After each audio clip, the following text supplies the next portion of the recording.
Hey you guys, you have reached me, April Kamaya, and this is my review for the Real Housewives of Atlanta, Season 13, Reunion Part 2.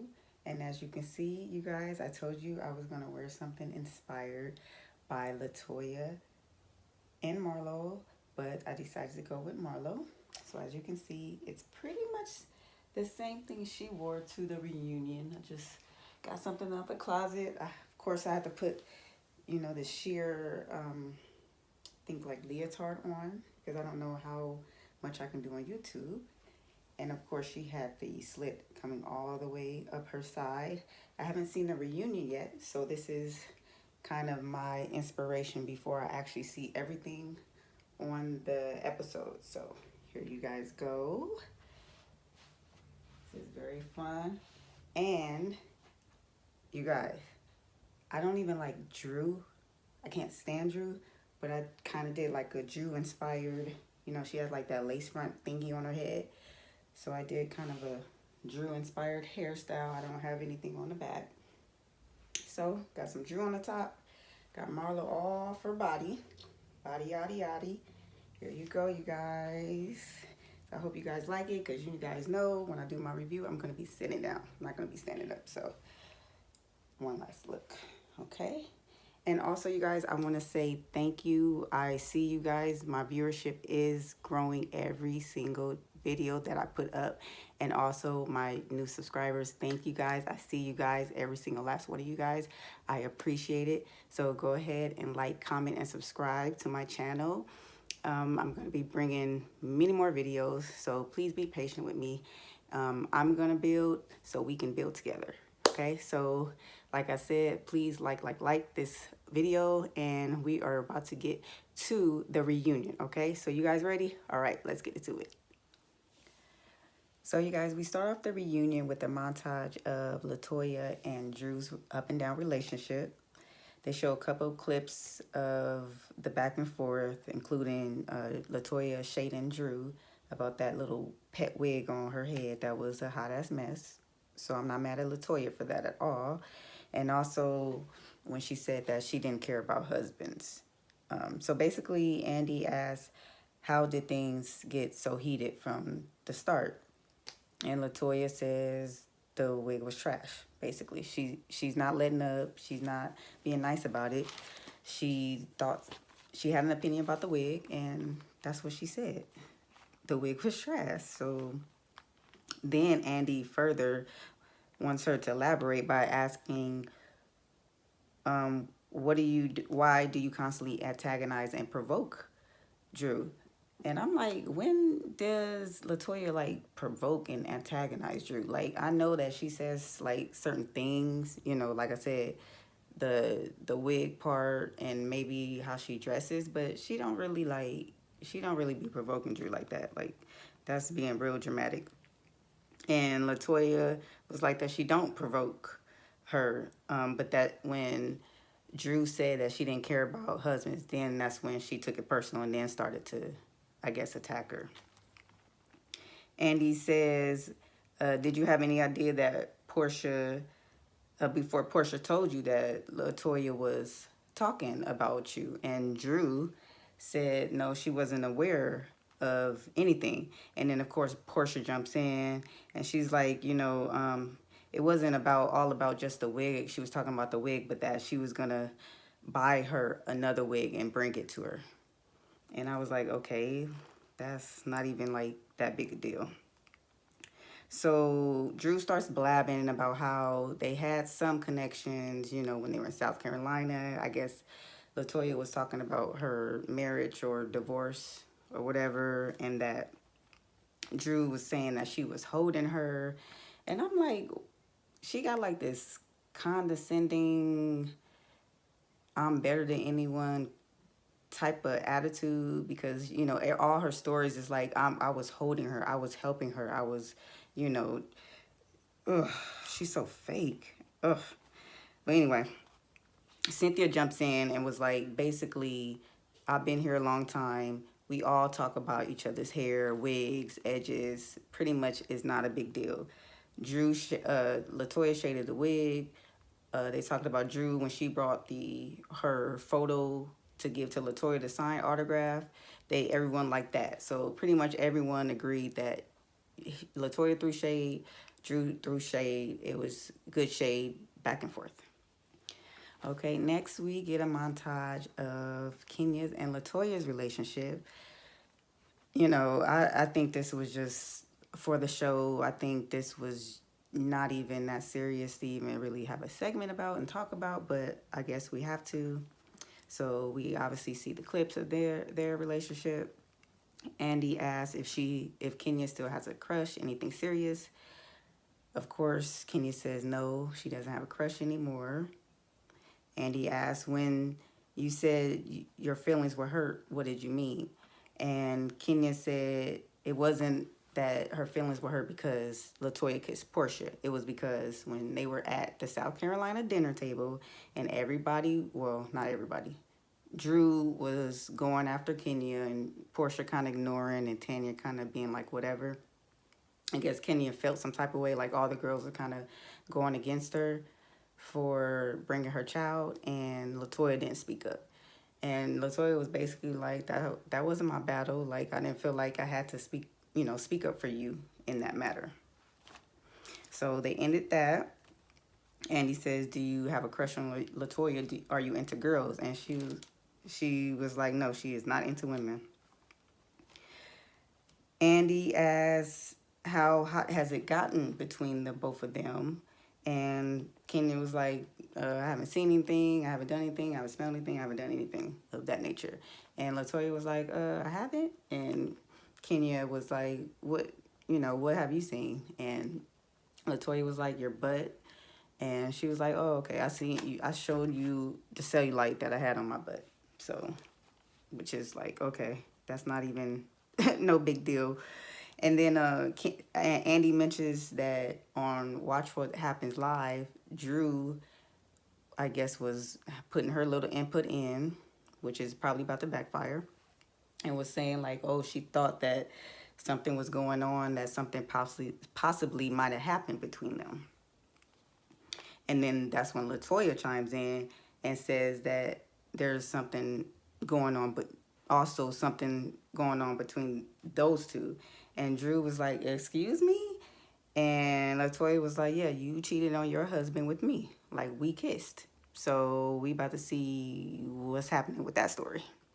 So Kandi is laughing so hard because she think it's funny because Latoya is saying that they kissed, right? So Drew is denying and saying it's a bold-faced lie. We all know it's true, but she's going to deny it, of course, because she's told her husband that nothing has happened, right? So Kandi says that, no, you did kiss. And Portia told me that y'all kissed. And Drew kind of looked at Portia with this look. But yeah, she obviously is a liar. It's already proven. She says she kissed a girl before, so she don't have to lie about that. But Drew, you're lying. You kissed Latoya.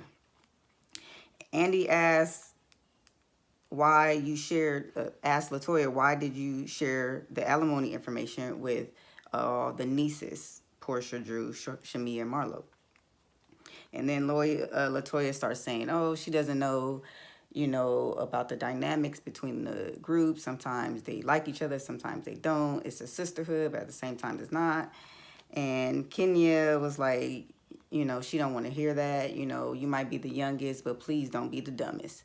And I'm like, yes, Kenya, because don't start saying all that, because I already know Kenya has already told you not to say nothing. So I already knew that was BS, and Kenya called it out. She said she's spoken in great detail about them girls. So she knew, Latoya knew, and she apologized for it. And she also stated that Drew was being groomed by Portia. And I was so happy she said that, because I was like, yes, I've been thinking that since, well, kind of on social media, because I see Drew like morphing into Portia, like literally, like the wigs has changed. She literally, like if you go on social media and see Drew new pictures, she looks like Portia. She really is morphing into Portia. Y'all go check her social media. Look at before years ago, and look at now. Watch. So Latoya also says that when Candy was at Blaze with Don Juan and Latoya, she was saying that look, Candy had brought it out about the alimony. So I guess she's trying to justify why she felt that it was okay to tell the other girls about it. So after watching it, Andy says, after watching it, do you see how it could kind of look like your Two-Face? And Latoya said yes. So this is when they take a slight break and we see Shamia come on stage. They really don't show Shamia. She just comes on stage and they show Marlo a little bit more. She's coming, walking out, and you know, like I showed you on the video before, Marlo inspired. It looks exactly how I thought it would look. I don't think it's a split on both sides. I think it's one. I can't remember. But anyway. So Andy says, ask Shamia who is the auntiest aunt. Of course, she says it's Marlo. And then she makes some comment like she's fresh off of lipo wear. And I didn't like that. Like, I thought that was like not called for, you know, even if you know she lying, like to keep saying like she had lipo and she's saying she didn't, it's like, stop doing that. You know what I'm saying? Like, to me, Shamia is like being ugly only because Portia is mad at Marlo. Like, if Portia wasn't mad at Marlo, I feel like Shamia wouldn't even be saying anything of any type of shade to Marlo. So I just really hope Shamia doesn't come back because I really don't like her. I mean, it's not that I don't like her, but I feel like she doesn't bring anything to the table. Anybody that I feel like you're like a lap dog, like Kenya says, I don't want to be, I don't want you on the screen. You know, I'd rather take Portia still on the show and take Drew and Shamia off the show because they're just going to follow Portia. Kenya, Cynthia, Candy, Latoya, they their own person. Marlo, they don't need nobody following after them. You get what I'm saying? So they can stand on their own. Drew and Shamia cannot.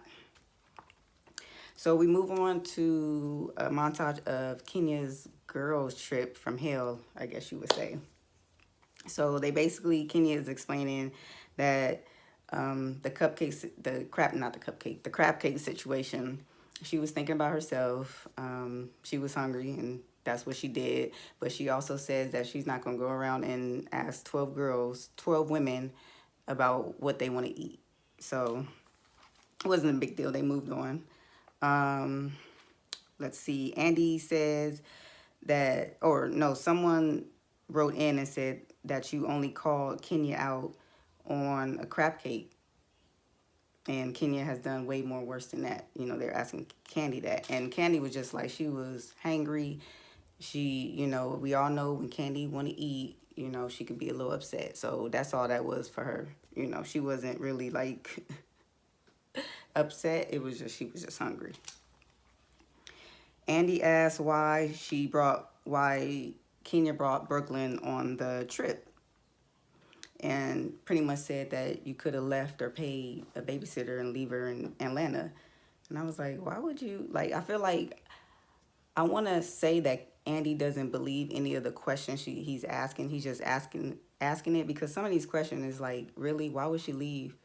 I could have answered the question before Kenya answered it. But Kenya says that she's not leaving a new nanny with her child, which I could have figured that out without Kenya saying it. Like, why would you? We already know the problems that Kenya is having. So it's like, it just baffles me why people just think like Kenya is just being mean for no reason. She just wants to bring a child on a girls trip. Like, really? Any mothers out there want to bring, no offense, but do you guys really want to bring your child on a girls trip? I don't. And I'm gonna be honest. Hell no. Not at all. So I'm not going to apologize for that. Not at all. So Andy also says, do you understand why people are upset? Because they didn't get the option. And she was like, no. If they wanted the child to be there, they would be there. And then she turns to Candy and was like, you arranged a whole dick in a box, okay, to come fly over here to this trip.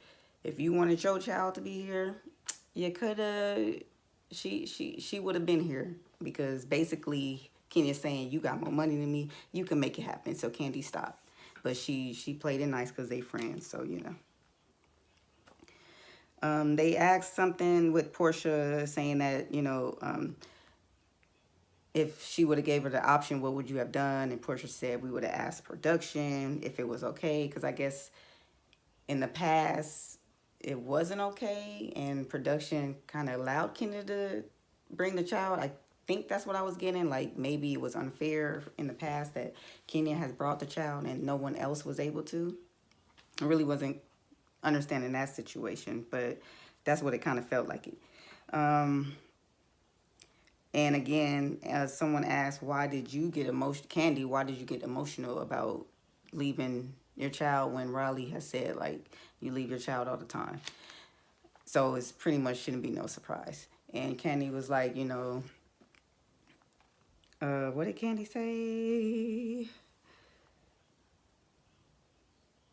Riley has.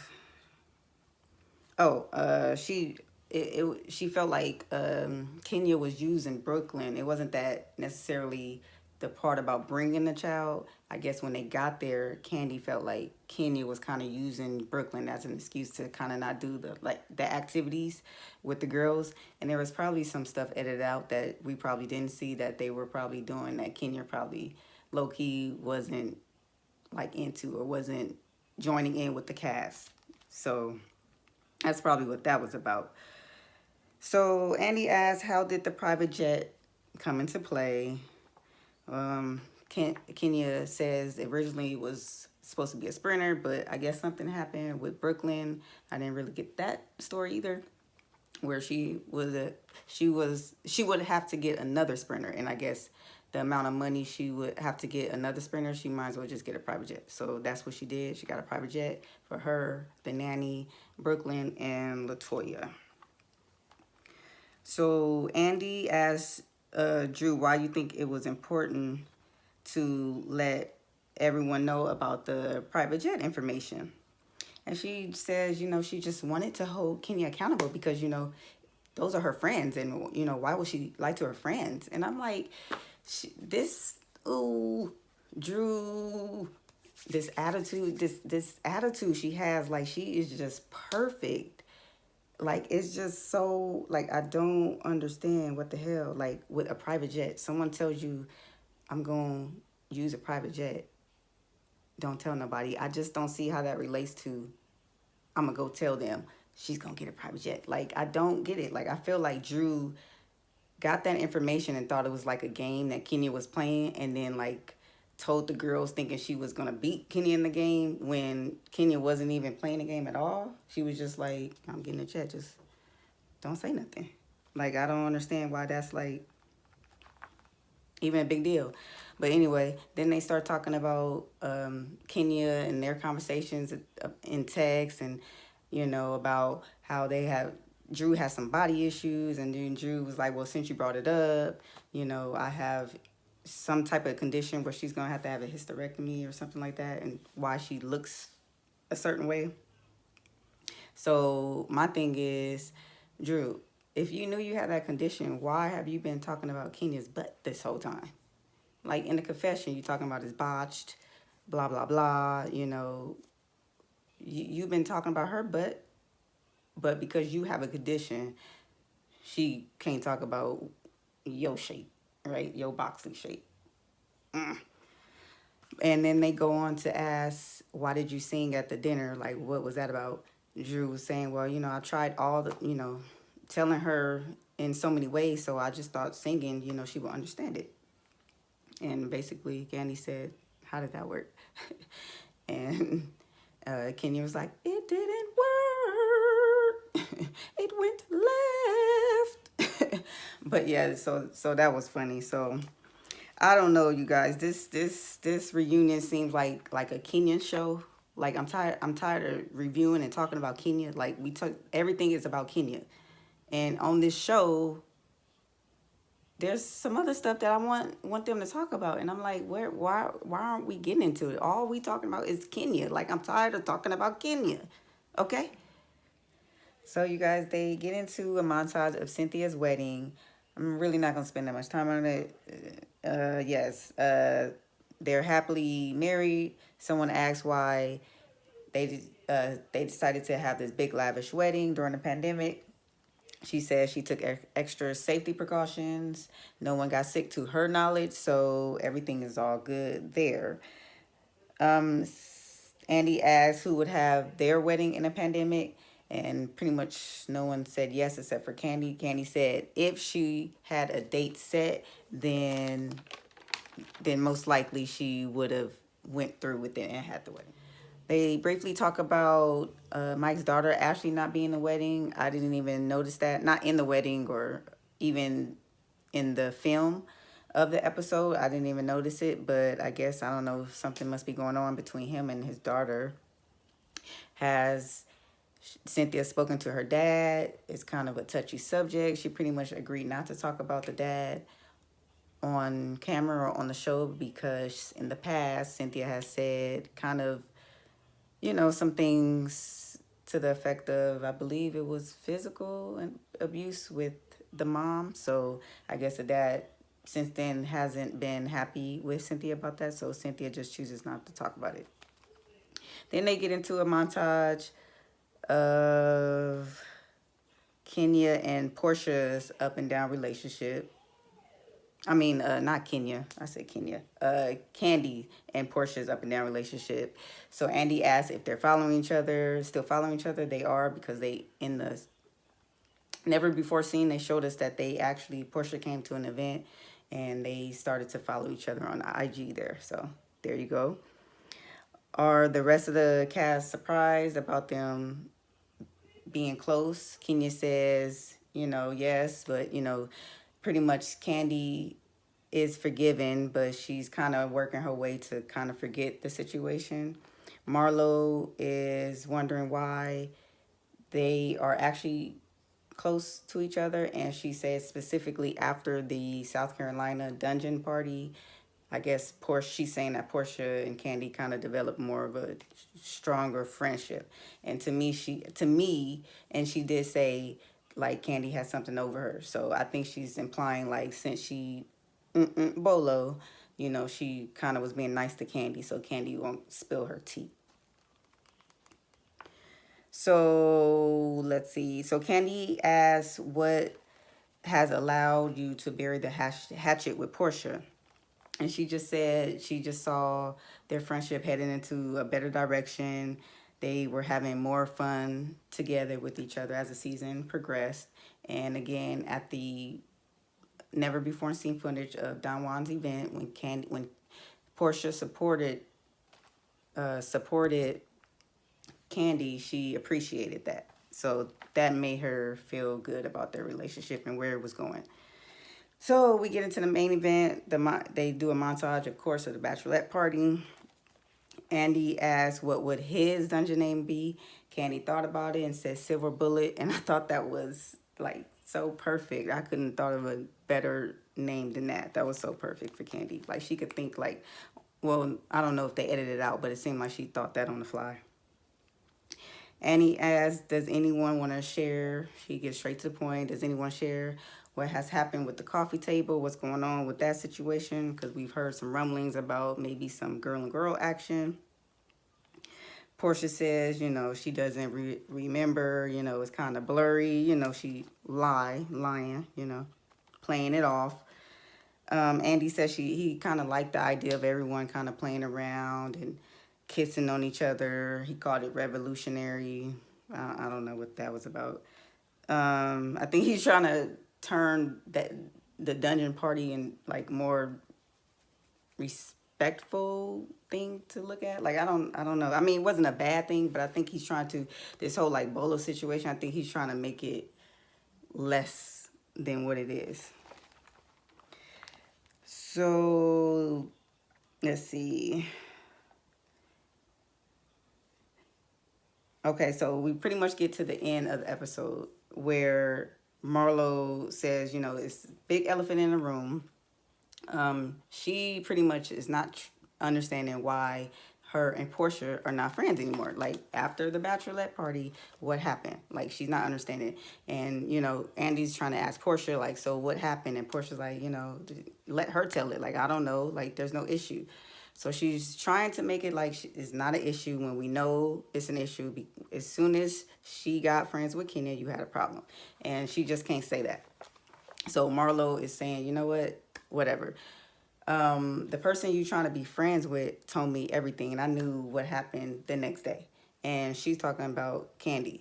So I guess on part 3, this is where the whole Bolo situation and everything. So basically, Marlo has known the day after what has happened. She played dumb. Everyone's playing dumb except for Kenya, basically. So she's saying, while you trying to be friends, buddy with Kandi, Kandi done ran your business to me the next day. And look at Kandi. I already told, I didn't tell y'all, but I've been thinking in my head, Kandi is so, she is just, I wouldn't even say she's shady. It's just that she like plays it. She plays it cool in front of the camera, but behind the camera, she's like talking mad shit. Like, I think she's like talking shit. But in front of the camera, to keep her businesses, to keep a front, she acts one way. But behind the scenes, she's another way. She's another way. So I can't wait to see what Marlo says that Kandi told. Because we all know what happened, right? We already know that she messed with Bolo. So I just want to hear what Kandi has said, because Kandi want to act like she didn't know nothing. Or what happens in the dungeon stays in the dungeon. Part 3, they better spill all the tea, you guys, you know? So that's my review, you guys, on part 2. I was actually kind of disappointed. I thought part 1 was better than part 2. Because I just felt like most of the episode was about Kenya and asking Kenya questions. And I'm like, why we keep talking about Kenya? Like, can we get to what we want to talk about? I want to talk about the Bolo, but I don't know why I'm surprised, because this is what they do. This is how they get us to all 3 parts. But you guys, I hope you guys enjoyed that review. Please remember to like, comment, and subscribe. Please subscribe to my channel. I'm trying to have a goal of 100 subscribers. Right now I have 15 subscribers. So I want to have 100 by the end of this year. So it would be great if you guys just please like, comment, and subscribe to my channel. Let me know what you think, how you feel about reunion number 2, okay? I will see you guys on reunion part 3. And yes, you guys, I will be dressing up. I don't know who's going to inspire me. I said Latoya last week, so it's probably going to be Latoya. So we'll have to see who I'm going to dress up as again. So again, I hope you guys enjoyed my Marlo inspired outfit. If you didn't see it or skip through, go back to the beginning and you will see the photo of me and Marlo side by side. All right, you guys. I hope you guys enjoy my review. And again, I will see you in reunion part 3. All right, take care, you guys. Bye.